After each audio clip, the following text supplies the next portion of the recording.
আসসালামু আলাইকুম, সবাই কেমন আছেন? আশা করি সবাই ভালো আছেন। তো আজকে আমি চলে আসছি সুজাত ভাইয়ের খামারে। তো এর আগে আমি সুজাত ভাইয়ের খামারে বাচ্চা দিয়েছিলাম, আপনারা দেখছিলেন ভিডিওতে। তো আজকে আমি ভোর আনুমানিক 6টার দিকে আর কি সুজাত ভাইয়ের খামারে চলে আসছি। তো একটা শর্ট ভিডিও দিয়েছিলাম, ওই ভিডিওতে আপনারা দেখছেন আর কি যে এখানকার প্রাকৃতিক যে পরিবেশটা কত সুন্দর আর মনোমুগ্ধকর। তো আসলে এই এলাকাটা মূলত মনে করেন নামি এলাকা, আমরা যেটা বলি আর কি আঞ্চলিক ভাষায় নিচু এলাকা। তো এই এলাকাটায় মূলত মনে করেন বর্ষা মৌসুমে রাস্তাঘাট সব তলিয়ে যায়, যার কারণে রাস্তাঘাটের অবস্থা খুব খারাপ থাকে সারা বছরই। আর বৃষ্টি হলে তো কোনো কথাই নাই।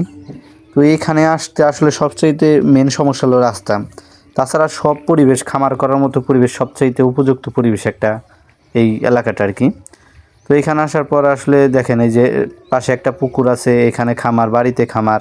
তো আসলে যে চারপাশে যে পরিবেশটা, এইখানে মুরগির ভালো একটা ওয়েদার থাকে, গ্যাস হওয়ার কোনো সম্ভাবনা থাকে না।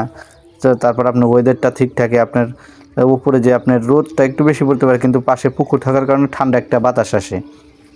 তো এইখানে আমি আসার পরে যে বিষয়গুলো আপনাদের অনেকভাবে বলছি যে সেটা মেন সমস্যাটা হলো রাস্তা। তো রাস্তাঘাটটার কারণে আসলে খামারে যে খরচটা এটা ব্যয়বহুল হয়ে যায়, আর আমাদের যারা গাড়ি আছে তাদেরও আসতে অনেক সমস্যা হয়। তো আজকে আমি মূলত আপনাদের যে বিষয়ে বলবো আর কি।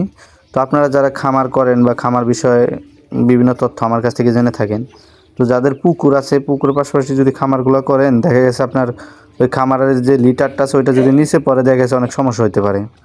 তো আপনার দেখা গেছে অতিরিক্ত লিটার পড়ার কারণে পানিটা নষ্ট হয়ে যায়। অন্যান্য যে আপনারা মাছ চাষ করবেন, ওই মাছগুলো চাষ করা সম্ভব হয় না, যে পানিটা নষ্ট হয়ে যায়। আসলে সব মাছ যে লিটারগুলো খাবে এরকম না। দেখছে মাছ, পুকুর অনেক পরিমাণ গ্যাস হয়, পানিটা নোংরা হয়, আপনার ইয়ের পরিমাণটা বেড়ে যায়, জীবাণুর পরিমাণটা বেড়ে যায়, পানি দূষিত হয়, এবং এগুলো আর কি অনেক সমস্যা আর কি পরবর্তীতে দেখা যায়। তো এর কারণে আর কি আমি না করি যে খামারের পাশাপাশি আপনার এরকম বড় কোনো প্রজেক্ট পুকুর থাকলে এগুলো না করাটাই ভালো। তো পারলে লিটারগুলো অন্য জায়গায় ফালাই দিলেন, এটাই ভালো হয় আর কি।